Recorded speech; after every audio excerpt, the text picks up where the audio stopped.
สบายดีเนาะคลิปนี้ก็บ่มีหยังหลายเนาะเฮาก็สิมาแจ้งเนาะสำหรับผู้ใดที่ว่าอยากเฮียนเนาะที่กัดเฮาสอนก็แม่นอยู่เมืองกระลึมแข้ง4กองเด้อทุกคนเด้อเฮารับสอนตัดผมเนาะค่าเฮียนนี่แม่น5ล้านใน5ล้านนี่มีหยังมีหนึ่งนี่มันที่นี่มันที่พักเนาะที่พักที่เช้า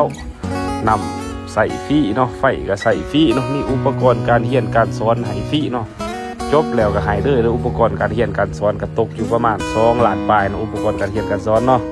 จบแล้วหายเด้อเนาะการเรียนการสอนนี่แม่นบ่มีกำหนดระยะเวลาเด้อเป็นไว้เมื่อไว้เป็นสาเมื่อสาแล้วแต่ความพอใจของลูกศิษย์มีความมั่นใจละบ่เนาะว่าสามารถเมื่อเนาะเฮาก็ให้เมื่อเนาะหลังจากเรียนจบแล้วแม่นเฮามีใบประกาศให้เด้อทุกคนเด้อ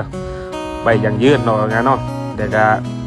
กินยาก็เป็นเพิ่งตนเองคุมตนเองเด้อทุกคนเด้อที่ภาคที่เศร้าเลยก็ถือว่าใกล้กับร้านอาหารตัดผมเนาะบอนซื้อกินซื้อยาก็แม่นมีเนาะอยู่ต่อหน้าอาหารตัดผมเลยเนาะถือว่าสะดวกสบายเพราะว่าแก่การทำการเฮียนเนาะผู้ที่ว่ามีลูกมีร้าน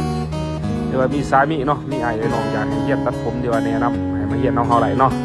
ที่กัดก็เป็นอยู่เมืองก็ลืมแข้งเสกองเลยถ้าสอนว่าเป็นแม่นเฮาบ่เอาเงินเด้อทุกคนเด้อสอนว่าเป็นแม่นบ่เอาเงินเนาะถ้าว่ามาเฮียนเดือนนึงบ่เป็นบ่เอาเงินแต่ก็เฮาจะแถมเงินให้อีก5ล้านเนาะสำคัญเฮียนเลยแถมให้เพื่อการเสียเวลาเราที่ว่ามาเฮียนแต่บ่เป็นเนาะถ้าว่าเฮาโฆษณาเกิดจริงเนาะเฮาจะแถมให้หรือว่าเป็นการเสียเวลาให้เนาะก็สำหรับผู้ใดที่ว่าไม่เฮียนเนาะเฮามันจะหูดีเนาะมาเฮียนได้ระยะเดือนนึงเนี่ยมันคนที่ว่าบ่มีพื้นฐานก็มันสามารถเปิดฐานได้เด้อทุกคนเด้อถ้าว่าคนที่ว่ามีพื้นฐานแล้วเนาะมาเฮียนก็จะบ่ฮอดเดือนนึงเนาะสำหรับบางคนแต่ว่าที่พื้นฐานแล้วอยากไม่เฮียนนี่ก็แม่นมาอะไรเด้อทุกคนเนาะถ้าว่าคนเป็นแล้วมีพื้นฐานเนาะที่ว่าอยากมาเสริมมาเติมมาแต้มเนาะเฮาก็จะรับในกรณีพิเศษเด้อทุกคนเด้อที่ภาคที่เช้าก็เป็นน้ำเฮาเบิดเนาะที่ว่าฟรีเนาะว่าง่ายเนาะที่ภาคที่เช้าที่กัดก็เป็นอยู่เมืองก็ลืมแขกเสียกองเด้อทุกคนเด้อสำหรับผู้ใดที่ว่าอยากเฮียนก็เป็นติดต่อมาได้เฮารับก็เป็นแต่4คนเด้อเต็มเด้อเฮาบ่รับหลายเนาะรับหลายนี่เฮาก็ย่านลูกศิษย์บ่เป็นเนาะบ่เป็นเพื่อหยังเพราะว่า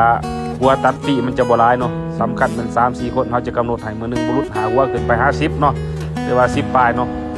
การเรียนการสอนก็แม่นเน้นปฏิบัติตัวจริงเด้อบ่มีทฤษฎีเนาะมาฮอดปั๊บก็แม่นให้จับมือแอบเนาะจับมือแอบเลยบ่ได้บ่เป็นบ่ได้ก็จับมือแอบมือบ่เป็นแล้วก็จะปามือว่างให้ตัดเคียงข้างเคียงคู่กันไปเนาะเฮ็ดแบบนี้ซ้ำๆวนไปเนาะเฮ็ดให้ลูกศิษย์เป็นไว้เนาะ